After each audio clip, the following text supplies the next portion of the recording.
Most Canadians have no idea how much they're actually paying their financial advisor, or whether they're getting real value for that money. Here's a common scenario. You sit down with an advisor, they recommend a portfolio, maybe some insurance, and you feel like the advice is free because you never see a bill. But behind the scenes, there are hidden fees, commissions, and percentage-based charges that can quietly eat away at your investments, sometimes adding up to tens of thousands of dollars a year. And here's a question no one is asking.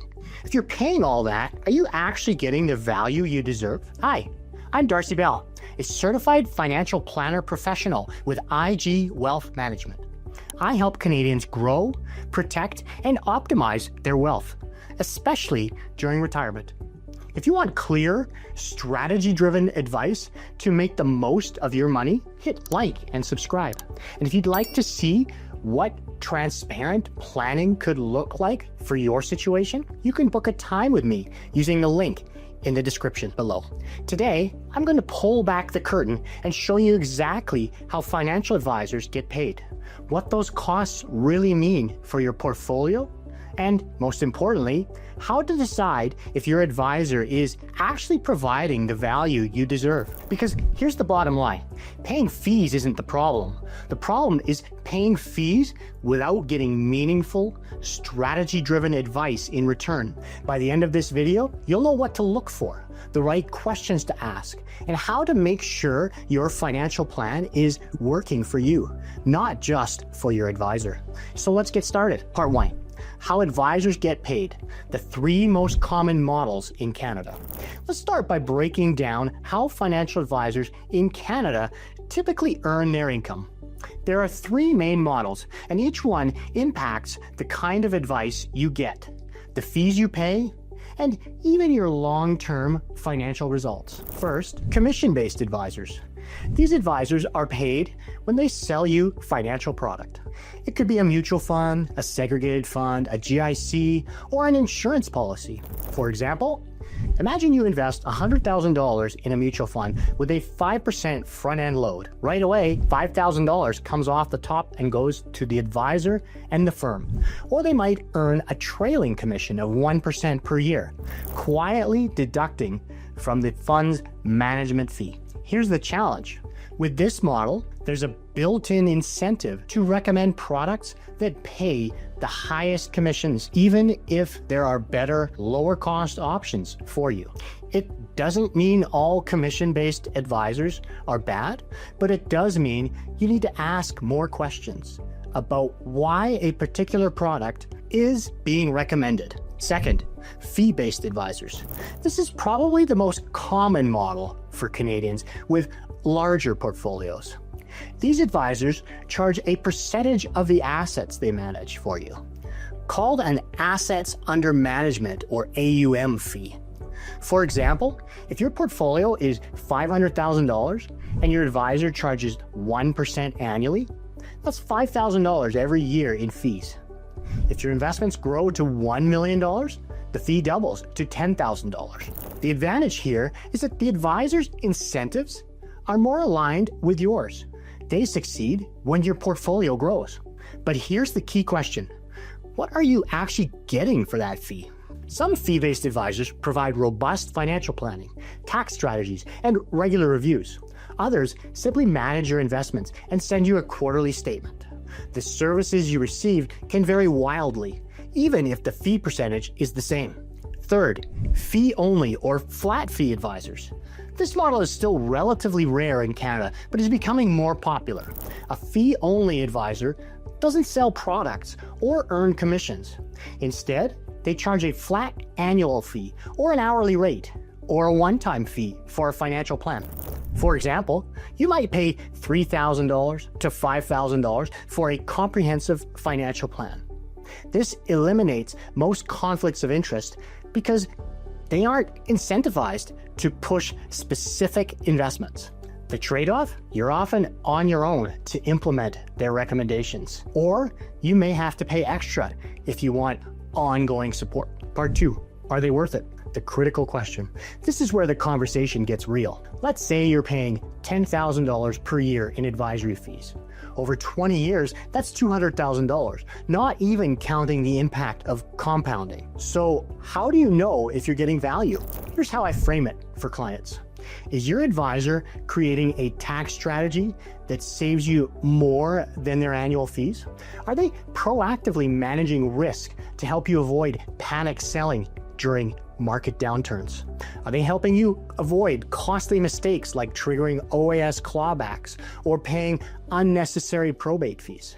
Are they coordinating your investments, taxes, estate plan, and insurance into one cohesive strategy? If they're doing all these things, chances are their value far exceeds the cost. But if your advisor only calls you once a year and all they do is pick a few mutual funds and rebalance them, you're probably overpaying. Part 3, a real world example. Let me give you a real world scenario to bring this to life. Susan and Mark, both in their early 60s, came to me with $1.2 million portfolio. They've been working with a bank advisor for over a decade. On the surface, everything seemed fine, but when we dug deeper, we discovered they were paying 2% in hidden fund fees, about $24,000 per year, and didn't even know it. Even worse, their advisor had never discussed RSP to RIF conversion planning. This meant they were on track to push themselves into a higher tax bracket at age 72 and potentially lose thousands in OAS benefits due to clawbacks. We helped them transition to a lower cost portfolio, creating a tax efficient withdrawal strategy, and projected their lifetime taxes under different scenarios. The result? We saved them over $18,000 per year in taxes and cut their investment fees nearly in half. For them, the advisor fee wasn't just worth it, it paid for itself many times over. Part 4, how to evaluate your advisor and avoid overpaying. So how do you know if your advisor is earning their keep? Here are 4 key questions to ask. Do you know exactly how much you're paying and how it's calculated? Does your advisor provide a written financial plan, or do they just focus on investments? Are they acting as a fiduciary, legally obligated to put your best interest first? Or are they only required to meet a lower suitability standard? Do they communicate proactively, educate you on your options, and help you make confident decisions?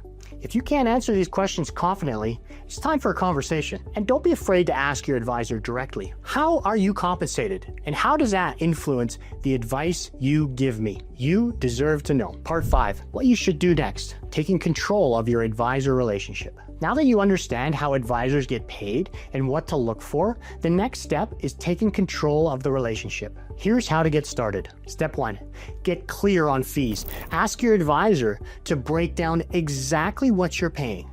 Don't settle for vague answers like, it's included in the fund, or don't worry about it. Ask for the dollar amount you paid in the last year, and ask whether there are any trailing commissions or embedded costs in the investments they've recommended. Step 2, assess the value you're receiving. Look beyond the investment performance. Are they helping you with tax planning, estate planning, insurance analysis, and retirement income projections? Or is their advice limited to buying and selling funds? An advisor who provides full spectrum planning can save you far more than their fee, sometimes in ways that aren't immediately visible in your portfolio balance.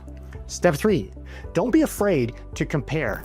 If you're unsure about the value you're receiving, consider getting a second opinion.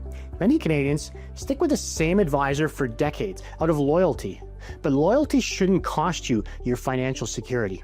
A fresh perspective can help you see whether there are gaps in your plan or whether you're right where you should be. Here's the truth. Working with the right advisor can be one of the best investments you ever make, but working with the wrong one can quietly drain your wealth over time. You deserve to know what you're paying and exactly what you're getting in return. If you'd like a personalized retirement strategy and a clear understanding of how an advisor can add value to your situation, click the link in the description to book a free no obligation consultation with me. We'll sit down together, review your current plan, and show you how to grow and protect your wealth tax efficiently and with confidence. And if you found this helpful, give it a like and share it with someone who's wondering about their own advisor's fees. Don't forget to subscribe for more Canadian retirement and tax planning tips.